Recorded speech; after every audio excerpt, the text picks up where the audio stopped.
They called it a fighter, but for many who flew it, it felt more like a coffin with wings. When the war in the Pacific erupted, the United States Navy had only one aircraft capable of standing against Japan's feared Zero. It wasn't fast, it wasn't agile, and it certainly wasn't forgiving. It was the Grumman F4F Wildcat, a machine so primitive that pilots had to crank the landing gear by hand, 30 turns, while under fire. You could hear it in their after-action reports. The exhaustion, the disbelief. They fought enemies who could climb higher, turn tighter, and kill faster. Yet somehow, these men were expected to hold the line. In 1942, they did, bleeding for every inch of sky, flying a plane that punished them as much as the enemy did. The Wildcat story is not one of triumph, but of survival through failure. Of pilots who learned to fight inside the limits of a flawed machine and still made history. Because before Hellcats and Corsairs dominated the Pacific, there was only this: a slow, rugged brawler that held the line when no one else could. You're about to see how a fighter born from compromise became the shield of a navy, and why every man who flew it paid a price far beyond duty. In 1939, the US Navy faced a dilemma it wasn't ready to admit. While Japan was already flying the sleek Mitsubishi A6M0, the most advanced carrier fighter in the world, America's fleet still relied on outdated biplanes. The transition to monoplanes had begun, but Grumman's engineers were learning on the job. The Wildcat was their first attempt, born from panic rather than innovation. It was neither elegant nor modern. It was built like a bulldog, squat and stubborn, designed to absorb punishment rather than outfly its enemies. Inside Grumman's Long Island factory, draftsmen raced against time, combining pieces of old technology with new materials. The result was a patchwork of contradictions: manually cranked landing gear, rugged folding wings, and a short, stubby fuselage that screamed temporary fix. Nobody at the time believed this machine would fight the war's defining battles. Yet by 1941, it was the only aircraft the Navy could put on its decks. When the Pacific exploded after Pearl Harbor, the Wildcat wasn't a choice. It was a necessity. The Wildcat's design was a compromise from the start. Grumman's engineers were ordered to build something strong, simple, and easy to maintain at sea, even if that meant sacrificing speed. The aircraft could barely reach 318 miles per hour, while the Japanese Zero climbed past 350. Its rate of climb was sluggish, its maneuverability poor, and its roll response heavy. But its armor, thick steel plates behind the pilot, and self-sealing fuel tanks gave it one advantage the Zero lacked: the ability to take hits and live. It wasn't just an engineering problem, it was an industrial one. In 1940, America's aircraft factories were still scaling up, converting civilian plants into war production. Grumman's crews worked around the clock, often improvising parts from existing stocks. The result was an aircraft that looked tough but flew like a relic, a stopgap measure for a war that hadn't even begun. By the time Japan struck Pearl Harbor, only 250 Wildcats existed. They would be thrown into the most violent experiment in naval aviation, a test of endurance where every mechanical flaw meant a man's life. Facing the Zero was like sending a boxer into the ring against a ghost. The Japanese fighter could climb faster, turn inside almost any opponent, and extend its range over twice the Wildcat's limit. It was built from ultra-light alloys, stripped of armor to save weight, and flown by men who had trained for years in the Imperial Japanese Navy's brutal selection system. Only 1 in 5 candidates ever earned their wings, and those who did had hundreds of hours of air combat practice before seeing war. In contrast, many American pilots were still transitioning from biplanes.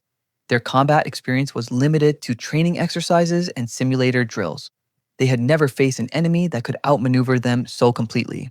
The Wildcat, heavy and underpowered, turned combat into survival. The first encounters over Wake Island and the Coral Sea proved the imbalance. Wildcats were shot down before they could even reach altitude. Yet the pilots kept fighting, not because their aircraft was superior, but because retreat wasn't an option. Even when they survived combat, Wildcat pilots faced another silent killer: navigation failure.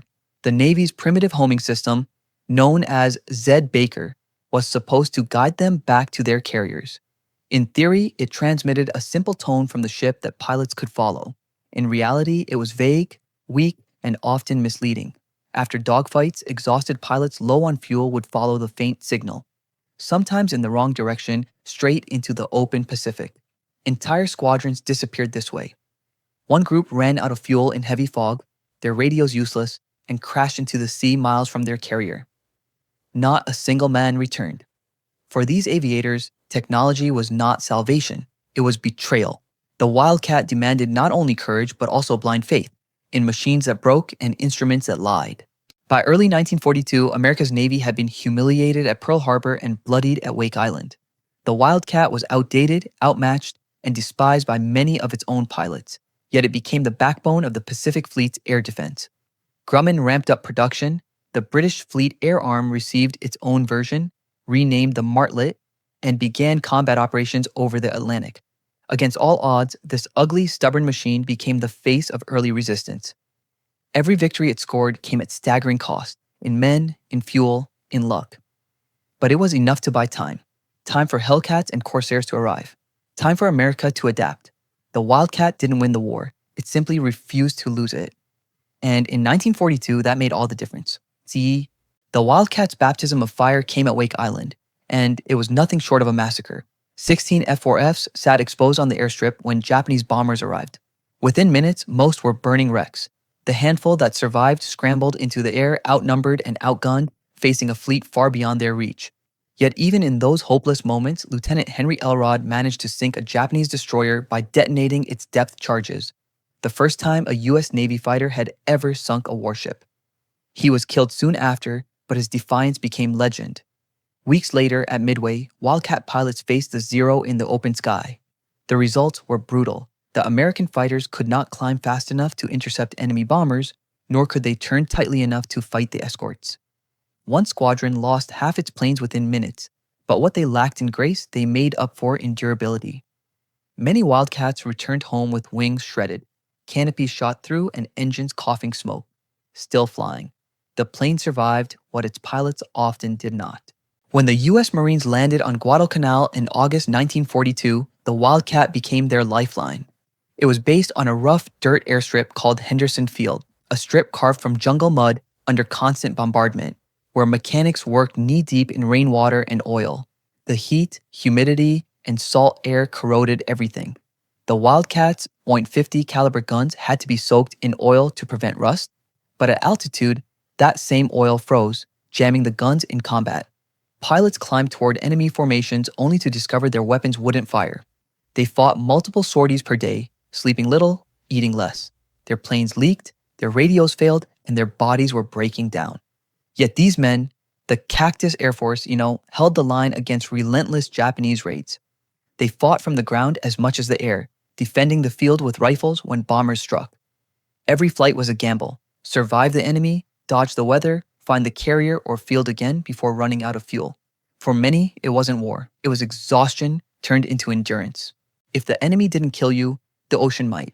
After every battle, disoriented pilots tried to find their way back to their carriers using the Z. Baker homing tone, a system so unreliable that even experienced aviators doubted it. A faint beep in the headset could mean home, or it could mean nowhere. Dozens of fighters vanished, their fuel gauges dropping to zero as they followed phantom signals into the horizon.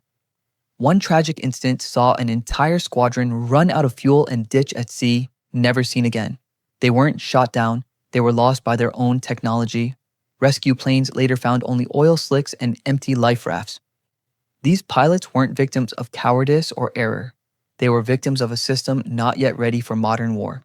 The Wildcat didn't just test courage, it tested faith in machines that could betray you at any second.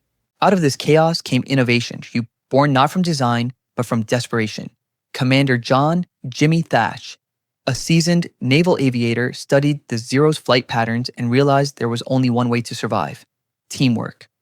He devised a formation called the Thatch Weave. Two Wildcats would fly side by side. When one was pursued, both would turn inward, forcing the enemy into a deadly crossfire. The tactic was simple, but revolutionary. It allowed the slower, heavier Wildcats to trap faster opponents. During the Battle of Midway, Thatch proved it worked. His formation ambushed a group of Zeros, downing several without losing a man. Soon, every Navy squadron practiced the weave. It turned chaos into coordination, and it gave pilots a sense of control they hadn't known since the war began. For the first time, Wildcat pilots weren't just surviving. They were fighting back. Some pilots pushed the Wildcat beyond reason. On October 25, 1942, Lieutenant James Conger shot down 3 Zeros before running out of ammunition. A fourth enemy latched onto his tail. With no bullets left, Conger rammed the Zero midair. Both planes disintegrated. Both pilots bailed out. As fate would have it, they landed near each other in the same stretch of ocean. An American rescue boat found Conger first, then the Japanese pilot Shiro Ishikawa. As the crew helped Ishikawa aboard, he drew a pistol and aimed it at Conger's face. The gun misfired. Ishikawa tried to shoot himself instead. He was knocked unconscious with a gasoline can.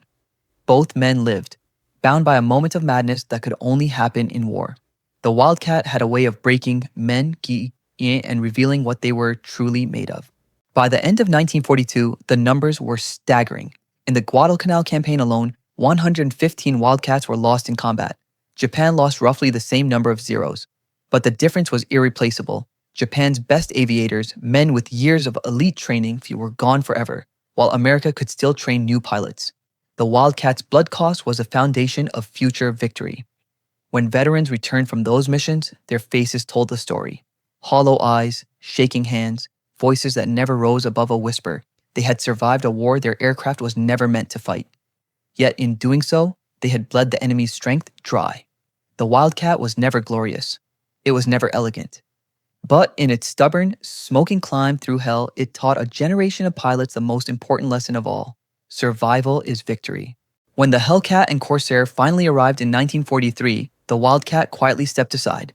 Its time in frontline combat was over, but its role was already carved into history. It had carried the U.S. Navy through its weakest, darkest phase, when defeat seemed inevitable. Every battle it fought, every pilot it lost, bought the time America needed to learn, adapt, and build better machines. Grumman engineers studied the wrecks that returned from Guadalcanal, examining bullet paths, control failures, and burned armor. What they found shaped the design of the F4F Hellcat. Heavier armor, greater visibility, hydraulic gear, easier maintenance, and the same philosophy of survivability that kept the Wildcat flying when it should have fallen. The Wildcat was not a success, it was a stepping stone, a flawed but vital link in the chain of American aviation. Without it, the Pacific War might have been lost before it even began. After 1944, the Wildcat flew mostly from small escort carriers in the Atlantic and Mediterranean, hunting submarines and providing air cover for convoys. It served faithfully until the final days of the war, then was retired without ceremony. Many were scrapped or sold for parts. A few ended up in museums, their dented fuselages polished to a shine that hid the scars beneath. In popular memory, it was overshadowed by the glamour of the Hellcat and Corsair. Sleeker, faster killers that dominated the skies. But to those who had flown the F4F, its legacy was carved in sweat and fear. They remembered the 30-turn crank, the smell of burning oil, the blind dives through tracer fire. They called it stubborn. They called it crude, yet they also called it home. It was a plane that demanded everything and returned almost nothing, except the right to survive another day. When the last Wildcat left service, it left behind more than metal. It left a doctrine. The lessons its pilots wrote in blood, teamwork over heroism, resilience over perfection, survival over glory, and became the foundation of modern naval air combat. Future generations would fight with radar, guided missiles, and electronic aids, but the principle remained the same: win by enduring. In the end, the Wildcat never won the sky. It simply refused to surrender it. That refusal, multiplied by hundreds of men who flew and died believing they were already outmatched, changed the balance of a global war. So when you see one today, a squat blue-gray aircraft sitting silent in a hangar, remember, this was the machine that held the line when America had nothing else. And ask yourself, in a war built on power and speed, was it the weapon that mattered, or the will to survive inside it?